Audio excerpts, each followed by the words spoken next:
vértebras torácicas poseen cuerpo, poseen esto, pero ahora vamos a ver si posee un cuerpo, cómo es, qué características tiene el cuerpo, cuáles son los detalles que están en su cara superior, cuáles son los detalles que están en su cara inferior, cuáles son los detalles que están en sus lados, con quién relaciona por delante, con quién relaciona por detrás. Entonces vamos a hacer de forma ya más pormenorizada, más detallada. Este aspecto de la columna no lo vamos a ver en el aspecto general. Luego veremos músculos de la región del cuello, luego veremos vísceras de la región del cuello y así iremos avanzando hasta la región de la cabeza. El día de hoy vamos a ver columnas cervicales y los selloides, pero para ello vamos a cambiar un poquito la dinámica respecto a las clases. En cada clase, ya no está conmigo anatomía 1, venía, proyectaba mi diapositiva, le explicaba y le digo, ¿qué captó? Bien, pero ahora, en cada clase yo les voy a hacer preguntas y las clases las van a hacer ustedes. Yo voy a enfatizar las cosas que deben saber, vamos a dejar tareas que lo vamos a aplicar en la parte práctica, porque todos los temas teóricos vamos a realizarlo en la práctica. Y en la práctica yo voy a tomar el examen, voy a tomar orales, para ver si ustedes han buscado información de toda la tarea que hemos estado en la teoría, y eso se va a evaluar. ¿Deben entender? Porque no se trata de que yo venga a darles información y estén sentados y luego al final tengamos toda la cantidad de alumnos. Miren, en anatomía 2 son alumnos. ¿Cuáles son los alumnos del ciclo? Porque hay alumnos que han llevado por segunda vez. Entonces eso es lo que no se quiere. Yo quiero que todos pasen. Que la cantidad de alumnos que estamos hoy día, ¿cuántos son? No sé si eran 50, 60, ¿no? Y la cantidad de alumnos que están el día de hoy, pues todos ustedes sigan avanzando. No se vayan quedando. ¿Listo? Entonces vamos a avanzar. Como les digo, voy a ir dando tareas para que ustedes vayan informándose. Y eso lo voy a acreditar en parte. Bien. ¿Cuál es nuestro objetivo el día de hoy con nuestra clase, primera clase? Primeramente, el primer objetivo es conocer cómo está conformada la columna cervical. Y luego veremos, otro objetivo que tenemos es conocer cada una de las vértebras que forman esta región cervical. ¿Cuántas vértebras cervicales hay? 3 vértebras cervicales. ¿Cuántas son? 7 vértebras cervicales. ¿Cuántas son? Son 7 vértebras cervicales. 7 vértebras cervicales. En la región del cuello tenemos 7 vértebras cervicales denominadas C1, C2, C3, C4. ¿Cómo se llama la primera vértebra? El ánus. La primera vértebra tiene nombre propio y se llama el ánus. La segunda vértebra, el ánus. A partir de la tercera vértebra ya se llamará C3 o tercera cervical, C4, C5, C6 hasta la C7. ¿Cuál es la vértebra llamada vértebra de transición? ¿Por qué? Porque va a tener características de la región que va a continuar. Entonces la séptima cervical es llamada vértebra de transición. ¿Por qué? Porque tiene características que corresponderían a la región torácica.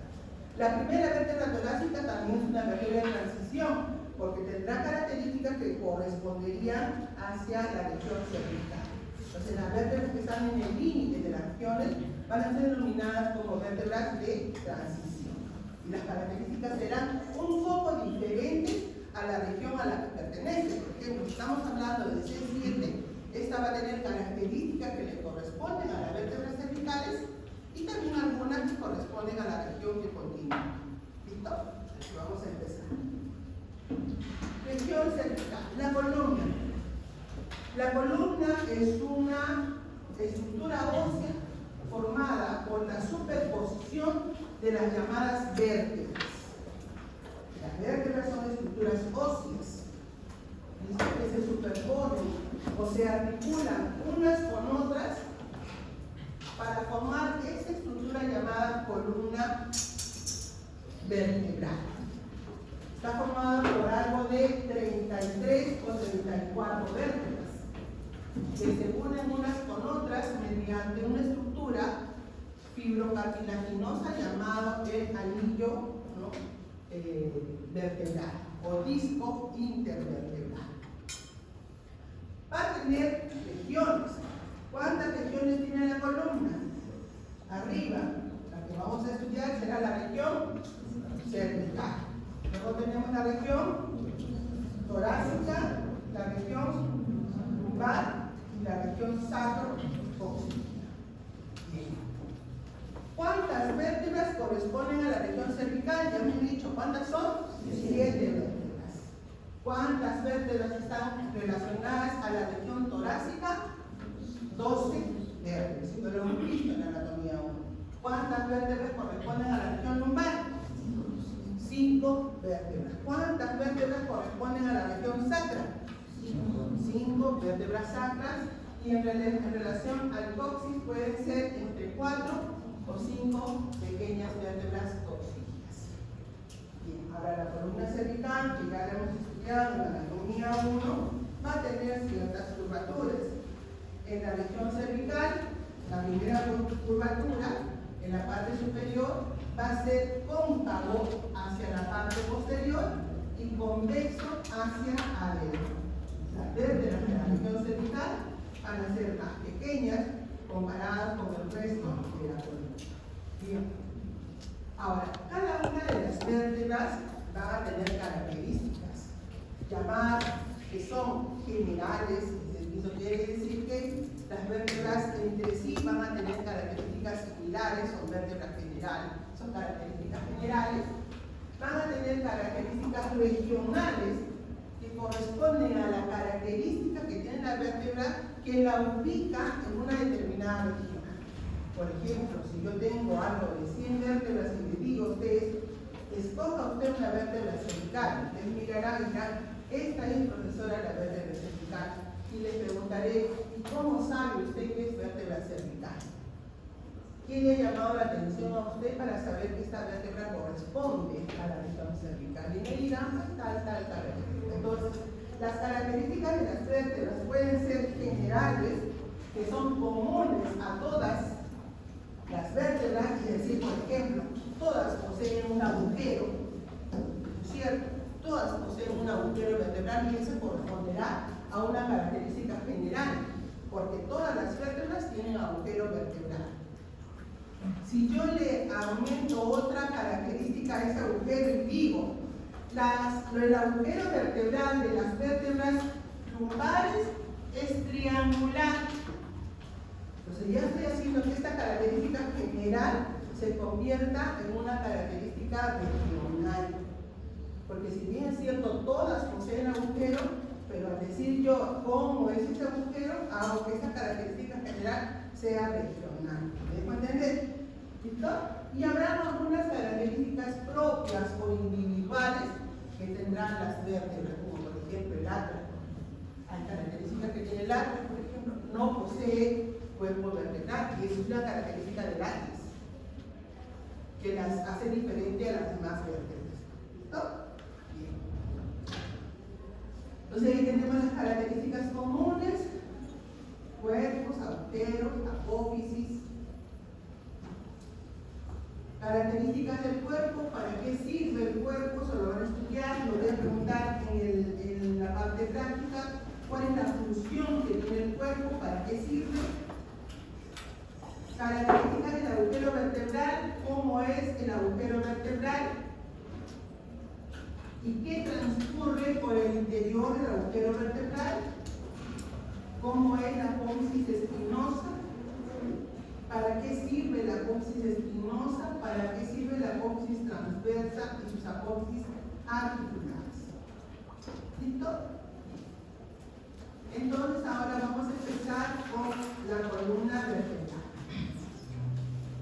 Cuando se habla de columna vertebral, se describen las vértebras en relación a C1, que es el atlas. Hay que describir específicamente cómo es el atlas. Luego, cómo es el axis, cómo es la sexta vértebra cervical y cómo es la séptima vértebra cervical. ¿Listo? Bien. Pero también se describe cómo es una cervical típica, como es una vértebra cervical típica. En este caso estamos observando en esta imagen en movimiento la parte anterior de una vértebra de la región cervical. Esto que observamos corresponderá al cuerpo. Estas son sus apófisis transversas que estamos viendo desde delante, la vértebra, desde una vista anterior. Esta es la cara superior del cuerpo y hacia abajo la cara inferior. ¿Listo? Lo vamos a ver. Vean ustedes que de la cara superior se elevan dos porciones óseas a manera de semilunas hacia arriba que van a ser llamadas apófisis semilunares. Miren ahí. La característica del cuerpo, y ahí tienen ustedes que saber cómo es el cuerpo de las vértebras cervicales. Cómo es la cara anterior, que es más de mayor longitud comparada con la cara posterior del cuerpo. Tiene mayor longitud comparada con la longitud de la cara posterior. Hacia arriba se elevan dos apófisis y hacia abajo es más aplanada. Esta es una vista lateral de la apófisis espinosa que está dividida en dos tubérculos. Este será el tubérculo anterior y el tubérculo posterior. Esta es la apófisis espinosa, esta es la apófisis transversa, es espinosa por lo menos. Corrijo, esta es la apófisis transversa, tubérculo anterior, tubérculo posterior y apófisis espinosa.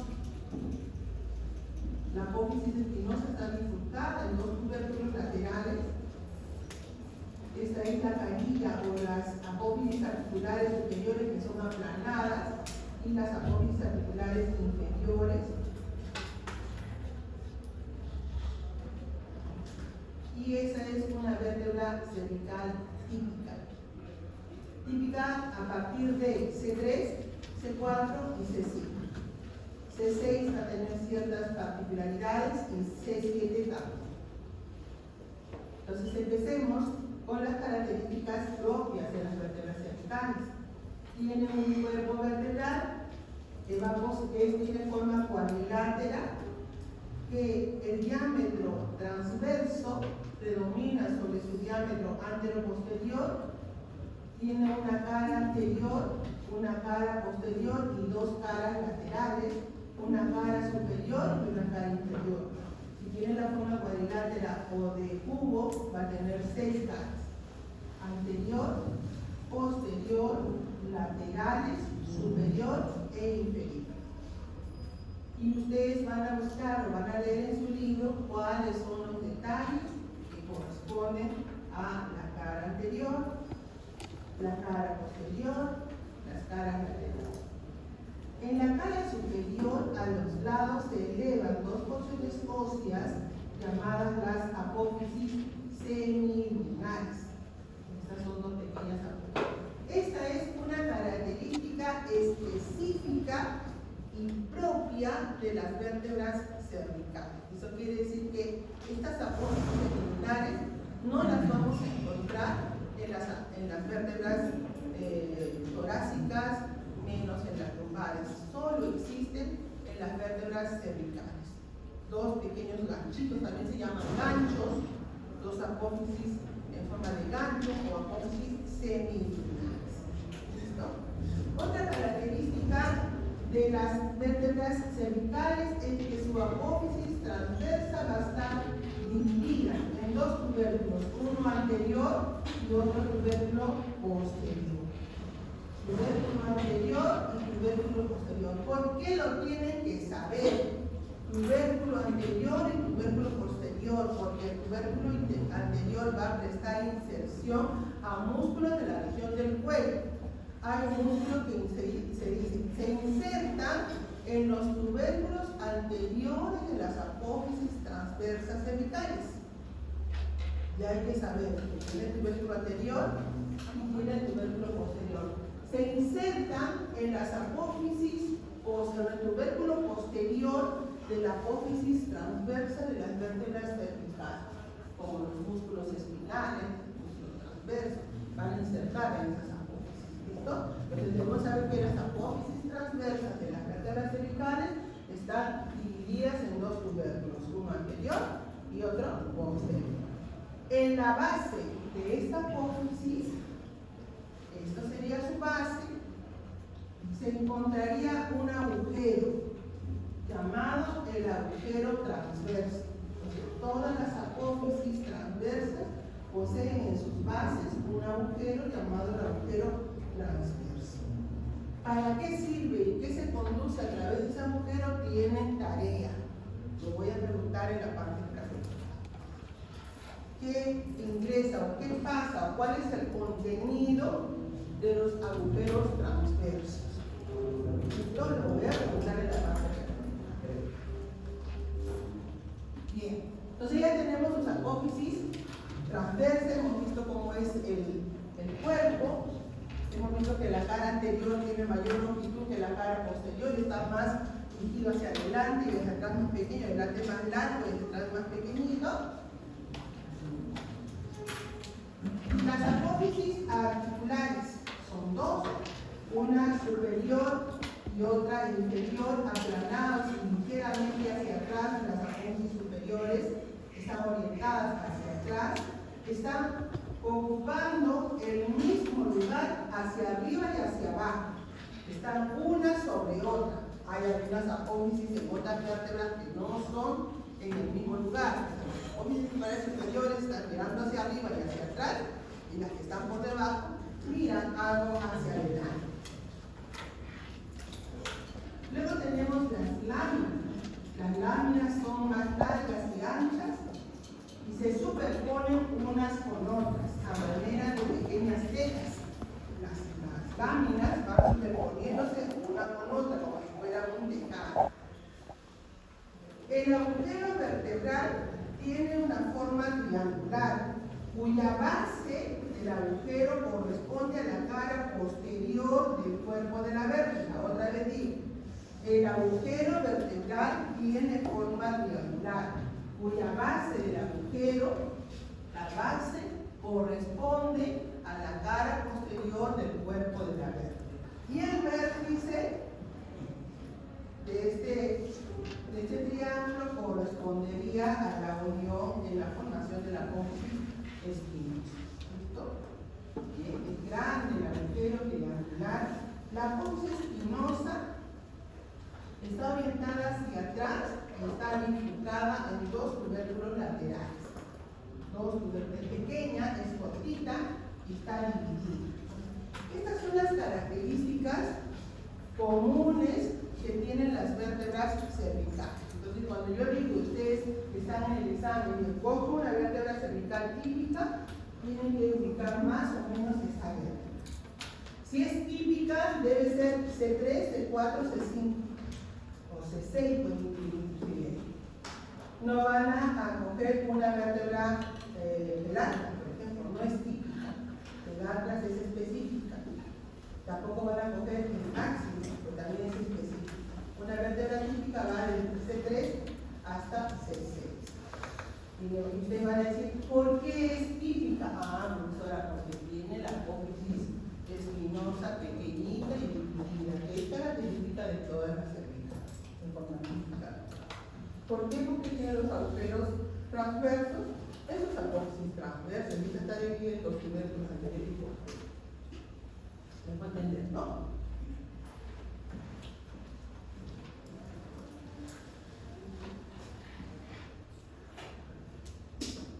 Bien, ahí tenemos el contenido, pero usted para qué sirve el agujero vertebral. Hay que saber cuál es el contenido del agujero vertebral, eso lo voy a preguntar. Está la médula espinal con sus meninges, contenido del agujero transverso. Esta es la columna vertebral. Ustedes cómo se superponen a manera de tejado las láminas C1, C2, C3, C4, C5, C6, C7. C7 tiene características diferentes. Acá tenemos C3 parecido a C4, C5 y a C6. Son las vértebras cervicales típicas. El Atlas. Vamos a observar ahora el Atlas.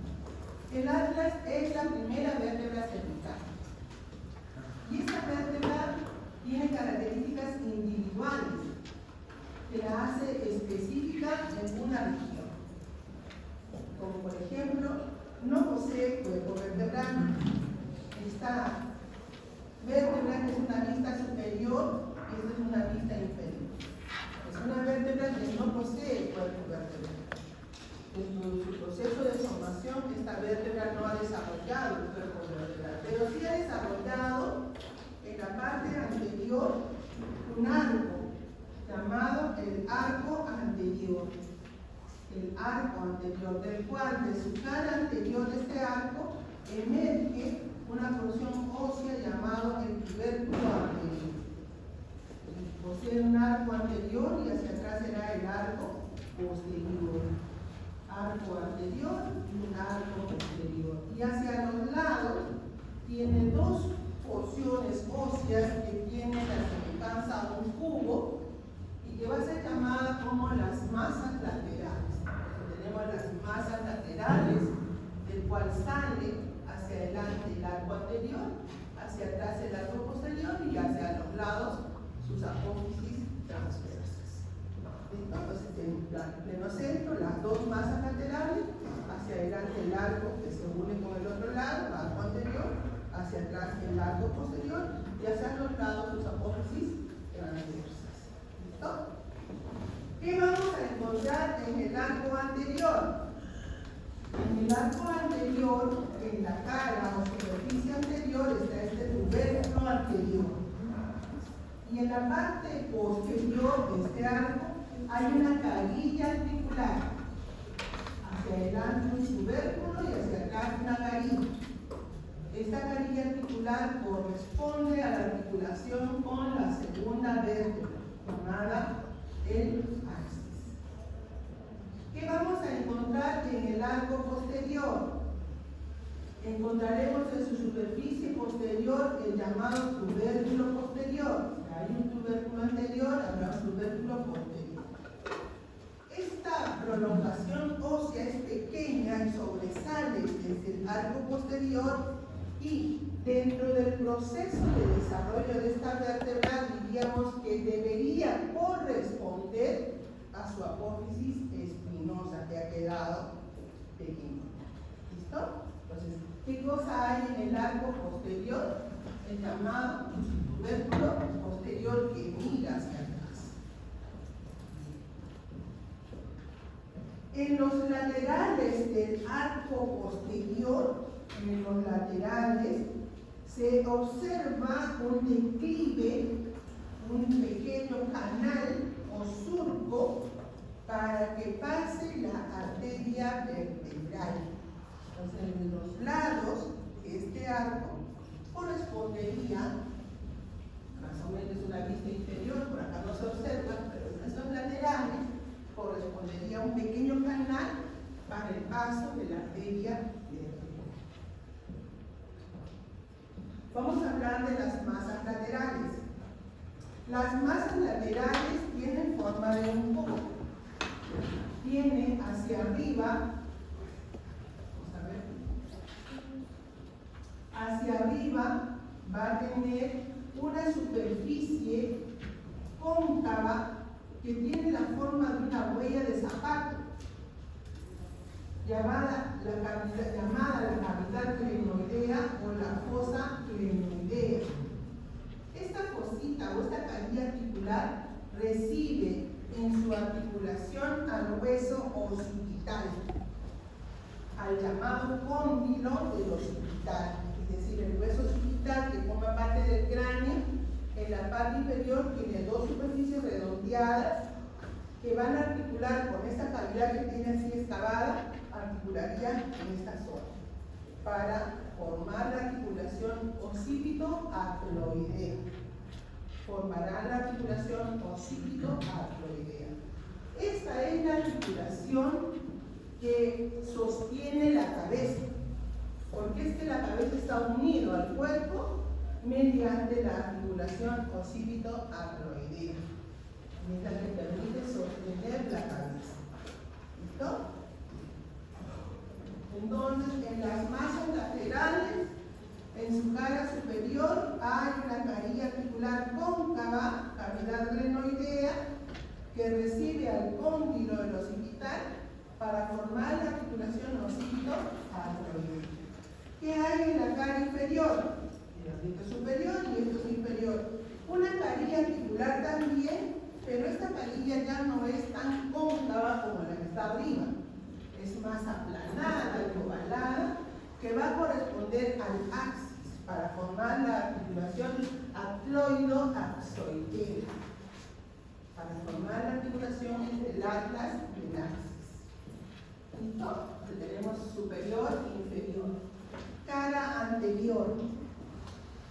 La cara anterior de las masas laterales, esa sería la cara anterior, se continúa hacia la parte media con una prolongación para formar el arco anterior. Entonces toda la carita anterior va a prolongarse para formar el arco anterior. Asimismo la cara posterior se prolonga para formar el arco posterior. Entonces tenemos las masas laterales en su cara anterior se prolongan para formar el arco anterior y hacia atrás el arco posterior. Entonces ya hemos visto 4 caras: superior, inferior, anterior y posterior. Y nos faltan las caras laterales. La cara externa de la masa lateral se prolonga hacia afuera para formar la apófisis transversa, en cuya base se va a encontrar el agujero llamado el agujero transverso. No está bifurcada esta apófisis transversa, como ustedes la ven, es unituberculosa. La cara interna va a tener un pequeño surquito. Este pequeño surco, ¿no?, va a permitir la inserción de un ligamento, un pequeño saliente tubérculo, que va a insertar un ligamento en ese tubérculo que está en la cara interna para el llamado ligamento transverso, que va de un lado a otro, de esta manera, ¿verdad?, hacia la cara interna de la masa lateral, dividiendo el agujero vertebral, que es grande. Acá va a haber un tubérculo que se llama el tubérculo transverso, el cual va a permitir la inserción del ligamento transverso y que se dirige hacia el otro lado, de esta manera. ¿Qué va a suceder con ese ligamento? Va a dividir el agujero vertebral en 2 zonas, uno anterior y el otro posterior. El agujero transverso es grande, es amplio, hacia adelante es más cuadrilátero, y hacia atrás es más redondeado. El agujero vertebral. ¿Listo? Entonces el agujero vertebral está dividido en 2 zonas, anterior, que será anterior, y que será posterior. ¿Quién lo divide? El ligamento transverso, que va desde las caras internas de las masas laterales. Ahora, ¿cuál es el contenido? ¿Quién está acá adelante? En la parte anterior va a estar el diente del axis, ¿ah? Y acá va a estar la médula espinal. La médula espinal está en la parte posterior y en la parte anterior va a estar el diente del axis. ¿Listo? Entonces, ¿cuál sería el contenido del agujero vertebral? El agujero vertebral va a tener como contenido: adelante la apófisis odontoides o el diente del axis, y hacia atrás la médula espinal, la cual va a estar dividido en 2 partes por el llamado ligamento transverso, que va desde las caras internas de las masas laterales.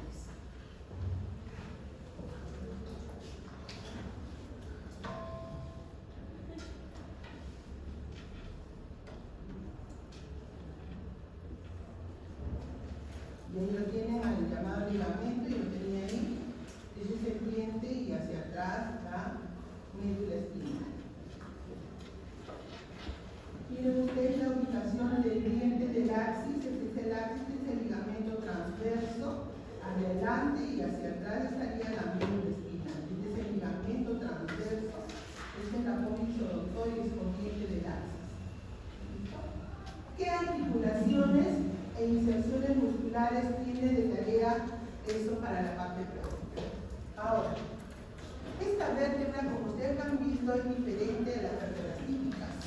Uno, porque no posee cuerpo, ¿no es cierto? Entonces, hay que buscar la semejanza o la homologación de la vértebra con las demás vértebras.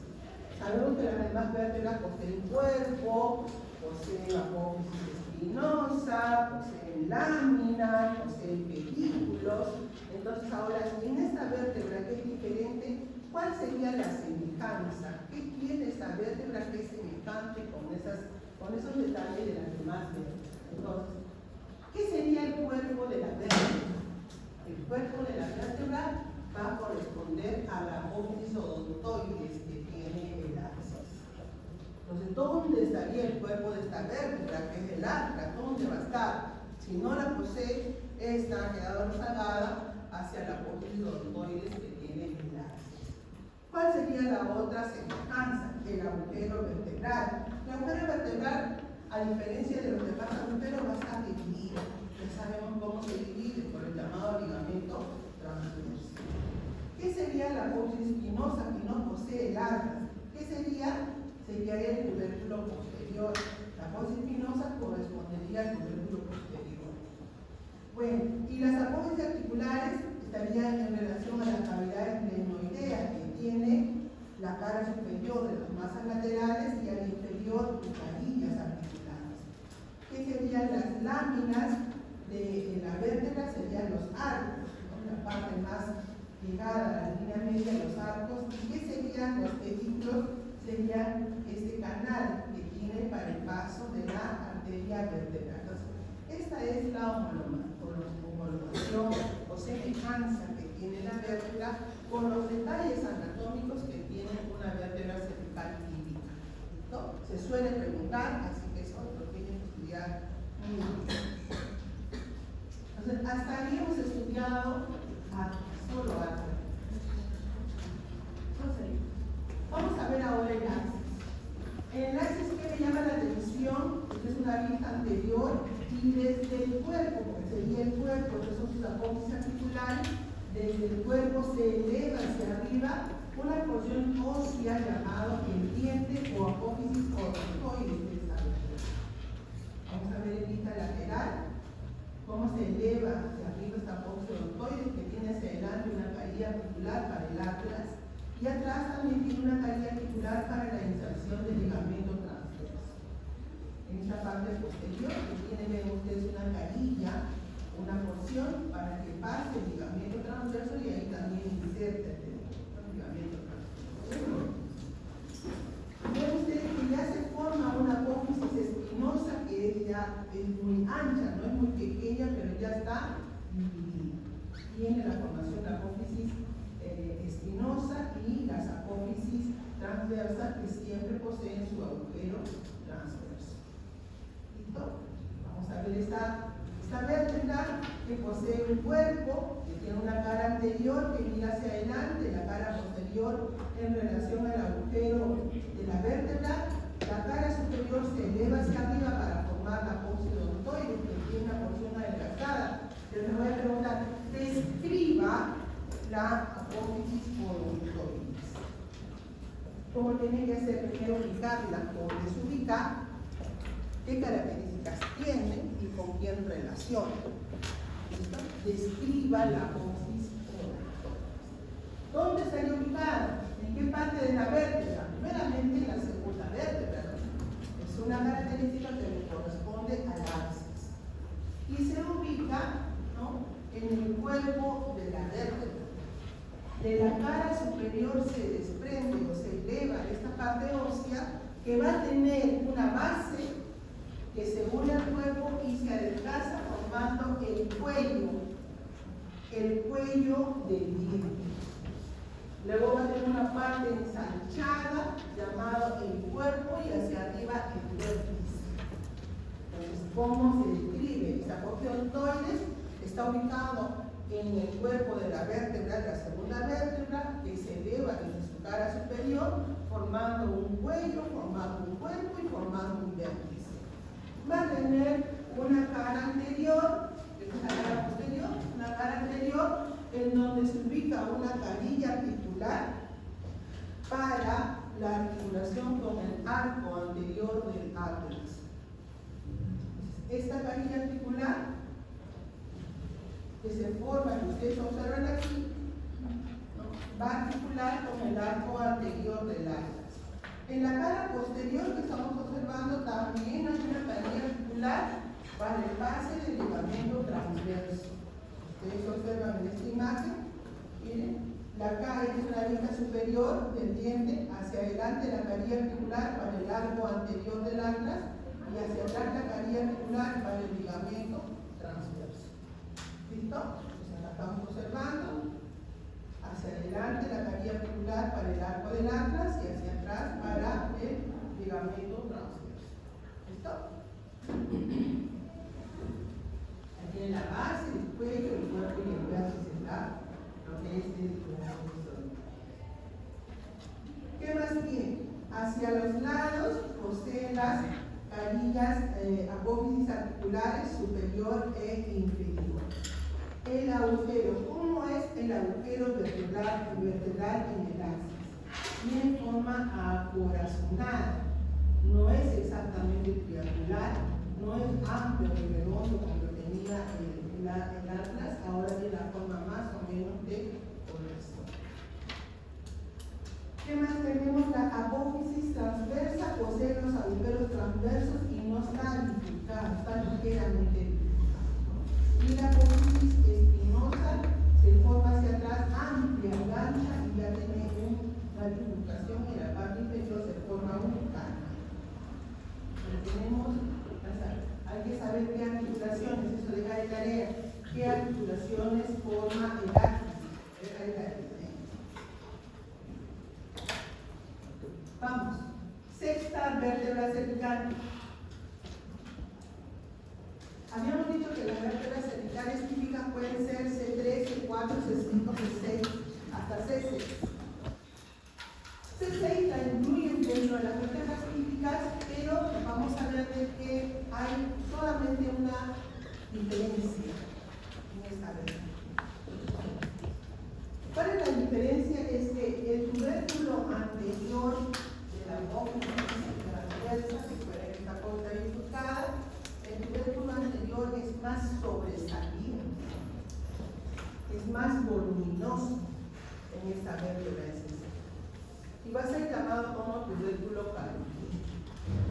Tubérculo carotídeo. O tubérculo de Chasinac. Este nombre. Tubérculo de Chasinac. Este nombre ya ha quedado un poco en desuso. Algunas veces en alguna bibliografía lo van a encontrar como tubérculo de Chasinac, pero ya los topónimos no se están usando. Se usa como tubérculo carotídeo.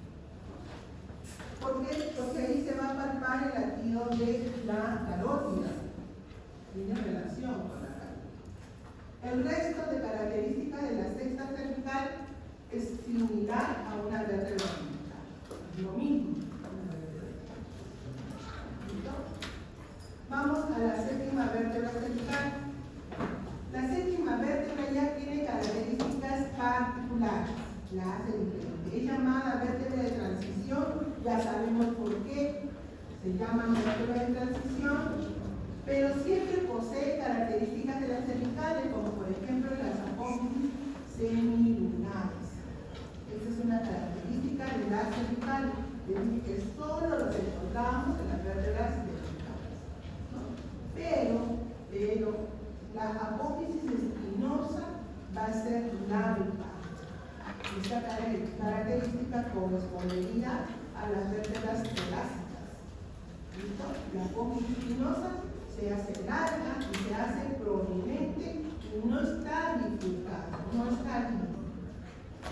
Las apófisis transversas siempre van a poseer su agujero transverso, que algunas veces va a estar pequeñito, otras veces va a estar talicado, como en este caso.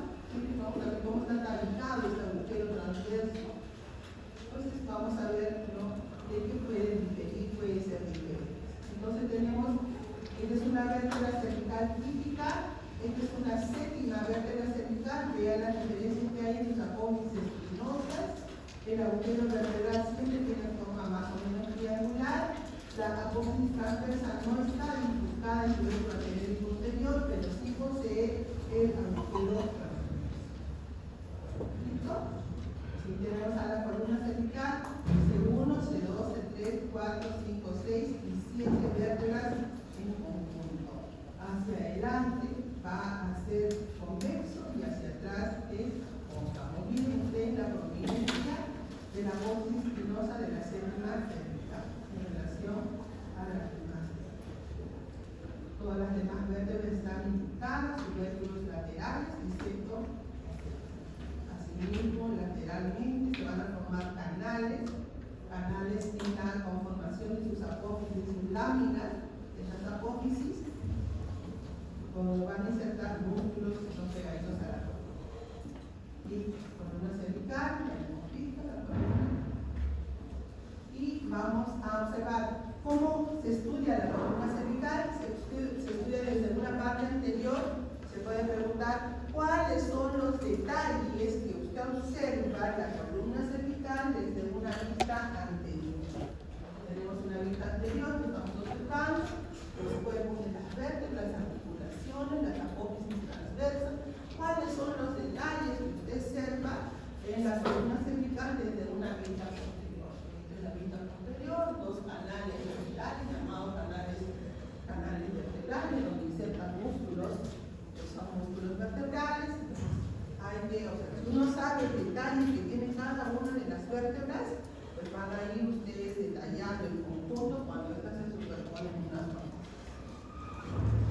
Articulaciones que se van a formar en la columna son llamadas articulaciones intrínsecas propias entre las vértebras cervicales, y extrínsecas son aquellas articulaciones que se forman con estructuras que no corresponden a las vértebras cervicales, como por ejemplo la cabeza. Acá se va a formar la articulación occipital-troidea, que es llamada una articulación extrínseca. Y las propias o intrínsecas son aquellas que se forman entre vértebras. Ustedes van a tener que estudiar para la parte práctica qué articulaciones se forman en la columna cervical. ¿Quién con quién? Tienen nombre, así como estamos detallando. La articulación occipito-artroidea, cada una de las articulaciones que se forman tienen nombre propio. ¿Listo? Ahí va para la parte práctica. Articulaciones. Esto lo vamos a ver acá. Movimientos. Cuando la columna se articula unos con otros, o sea, sus vértebras van a poder realizar movimientos que están en la parte superior, en la parte de la cabeza. Permite el movimiento de flexión, lógicamente que ayudado con la parte muscular, porque para que se muevan, los músculos tienen que encontrarse, ¿no? Permite el movimiento de flexión, extensión, movimientos de inclinación laterales, movimientos de rotación laterales y movimientos de circunvolución, porque tiene todos los movimientos. Para ello hay que saber qué articulaciones participan en estos movimientos y cuáles son los ejes de movimiento que se forman para permitir el movimiento de flexión y el movimiento de extensión. Tienen todos los movimientos, ¿no? ¿Qué movimiento es ese? El movimiento de flexión y extensión. Lógicamente que apoyado con los músculos del cuello, ¿no? Para ello vamos a estudiar también músculos. En la parte de los músculos, cuando veamos, vamos a ver cuáles son las funciones del músculo. Por ejemplo, usted no traído nuestra idea, ¿qué movimiento permite en la región? Los movimientos de inclinación lateral. Ya aquí ustedes ya se sobreentiende, ustedes deben saber cómo participan los ejes en estos movimientos. ¿Qué ejes participan en el movimiento de inclinación lateral? ¿Cuáles son los ejes que participan en el movimiento de rotación? El movimiento de rotación, flexión, extensión y inclinación. Movimiento de circunvolución.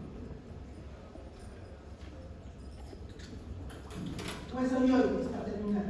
El hueso yoides es un pequeño huesito que tiene la forma de una herradura o una U. Está ubicado en la base de la cabeza, en la parte superior del cuello. Es un huesito que no articula con otro huesito.